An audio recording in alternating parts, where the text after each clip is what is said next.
I built a $100 million company, then my partner stole everything. True story. The morning I discovered that my company was no longer mine, I was sitting beneath the same glass ceiling I had once dreamed of touching. Sunlight poured through the enormous windows of our Manhattan headquarters, turning the polished floors gold. Employees were arriving with coffee in their hands, laughing, checking their phones, completely unaware that the life I had spent 12 years building had disappeared overnight.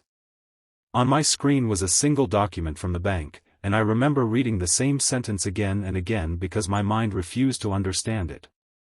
Every major account had been transferred. Every controlling share had changed hands. The company I had built from a broken laptop and a borrowed kitchen table was now legally controlled by someone else. My business partner, the man I trusted more than anyone in the world, had taken everything. If you believe in kindness, second chances, and the idea that a good heart can survive even the cruelest betrayal, please like this video, share it with someone who needs hope, leave a comment, and subscribe to Epic Story Hub. Because what happened next taught me that losing everything does not always mean losing your future. My name is Callum Vey, and before anyone knew the company behind my name, I was simply a young man working from a tiny apartment in Queens. I had no wealthy family, no famous connections, and no safety net waiting underneath me. My mother had spent most of her life working long hours, and she taught me something I never forgot: money could disappear, but what you learned and what you gave to people could never be taken away.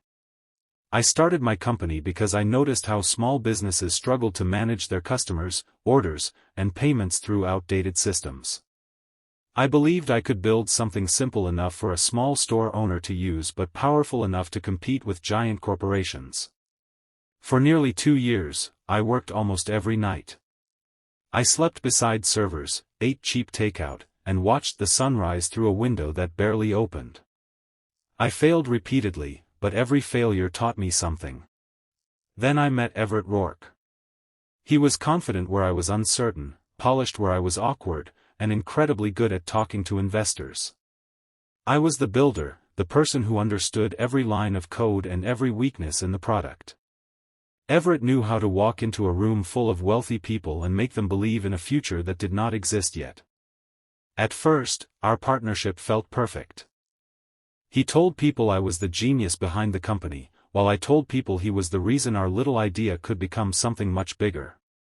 We spent years together in conference rooms, airports, restaurants, and late-night offices. When our first major investor signed the contract, we hugged in the parking garage like two brothers who had just escaped poverty together. I trusted him completely. The company grew faster than either of us expected. Our software spread from small businesses to regional companies, then to national brands. We hired engineers, designers, sales teams, legal advisors, and eventually hundreds of employees. The first time an investor valued the company at $10 million, I barely slept that night. When the valuation reached $100 million, I stood alone in my office after everyone had gone home and looked down at the city.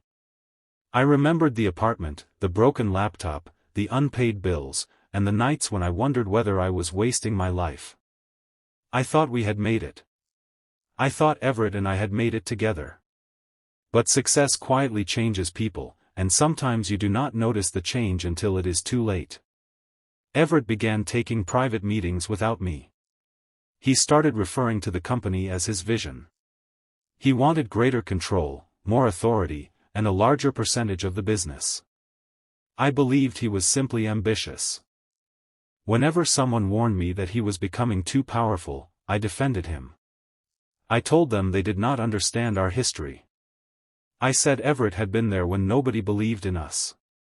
The irony was that while I was defending him, he was preparing to destroy me.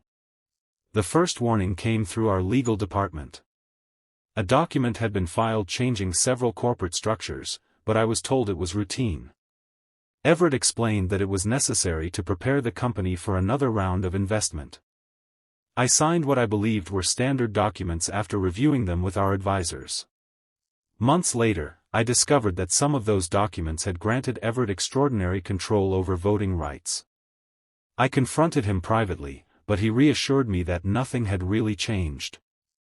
He said the paperwork was complicated and that our lawyers would straighten everything out. I wanted to believe him, so I did. Then came the day that changed my life. It was a bright Tuesday morning. There was no storm, no warning, no dramatic music. The city outside was beautiful.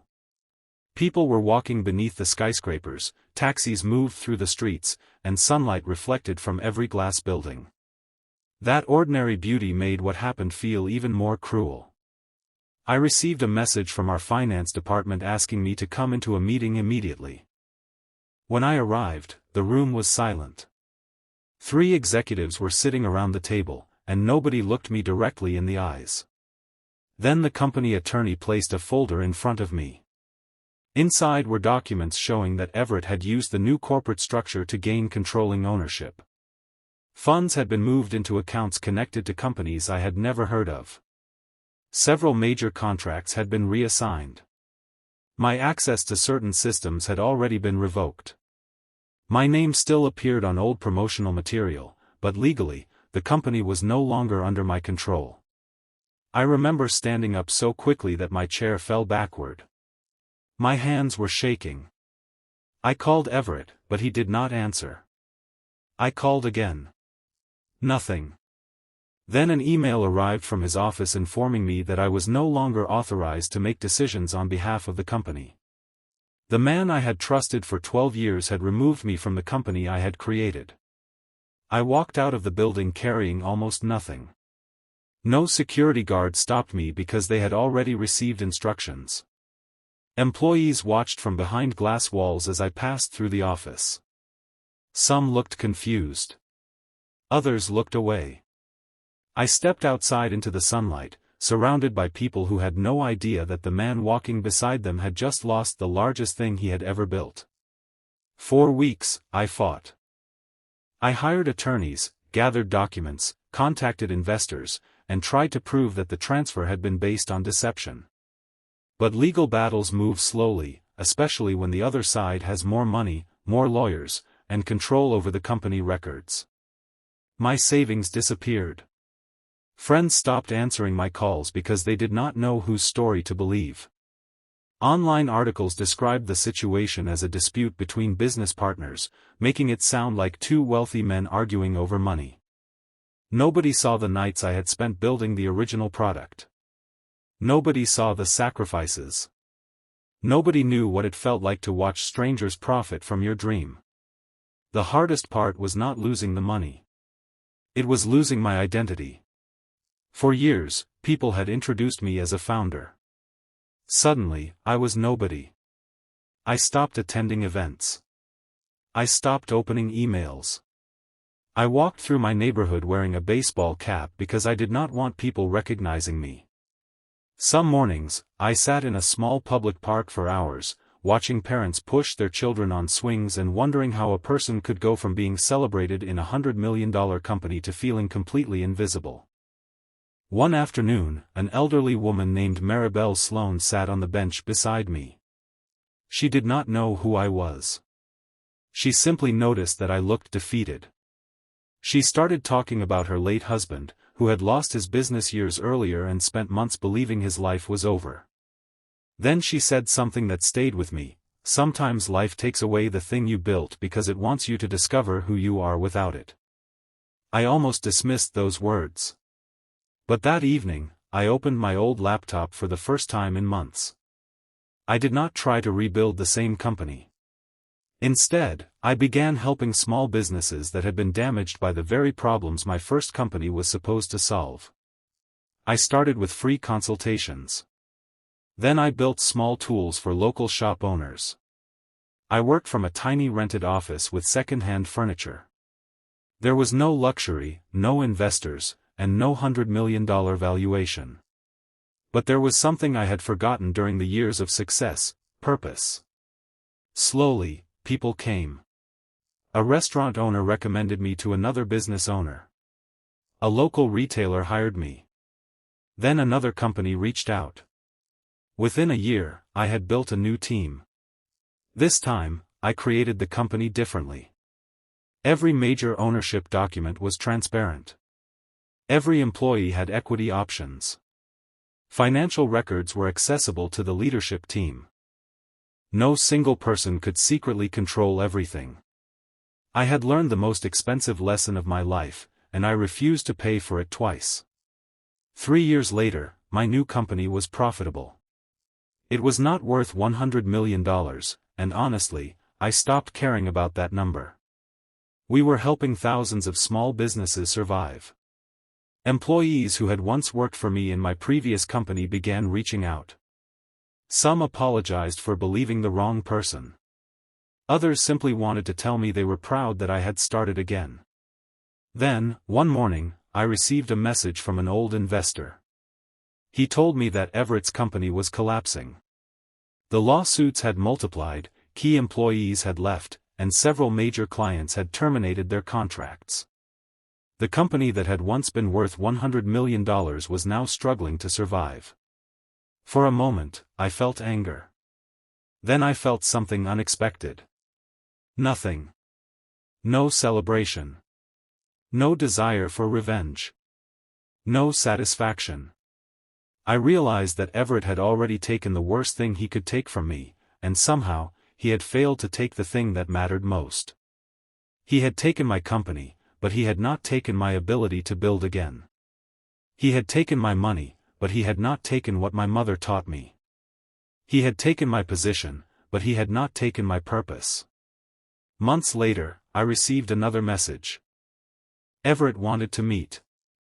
I knew I could refuse. I knew I owed him nothing. But I agreed. We met during the afternoon at a quiet cafe. There were no cameras, no investors, no lawyers, and no audience. I expected excuses, but instead I saw a man who looked tired. He admitted that he had become obsessed with winning. He wanted recognition. He wanted control. He believed that if he owned the company, people would finally see him as the person who created it. But in chasing everything, he had destroyed the very thing that made the company valuable. I did not forgive him instantly. Forgiveness is not pretending betrayal never happened. It is deciding that betrayal will not control the rest of your life. I left that cafe with something I had not felt in years: peace. Today, I still remember that Tuesday morning when I walked out of the headquarters with nothing. But I no longer see it as the day I lost everything.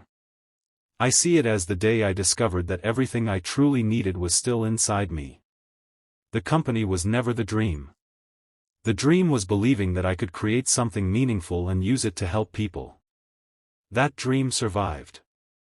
If this story touched your heart, please like the video, share it with someone who may be facing betrayal, failure, or a painful second beginning, and subscribe to Epic Story Hub for more stories about courage, kindness, and the strength to start again. Sometimes the person who loses everything is not the person who is defeated. Sometimes they are the person finally free to rebuild without fear. And before you leave, I want you to do something special. In the comments, write, "I will rise again," if you believe that losing everything can sometimes become the beginning of something greater. Because if you are watching this while your own life feels broken, remember one thing: people can steal your position, your money, your business, and even your reputation, but they cannot steal the lessons you earned, the kindness you carry, or the courage that lives inside you. A door can close without warning, a dream can collapse overnight, and someone you trusted can become the reason you fall. But falling is not the end of your story. The most powerful chapter may begin on the morning after everything disappears, when you finally look at yourself and realize that you are still standing. And sometimes, that is all you need to build again.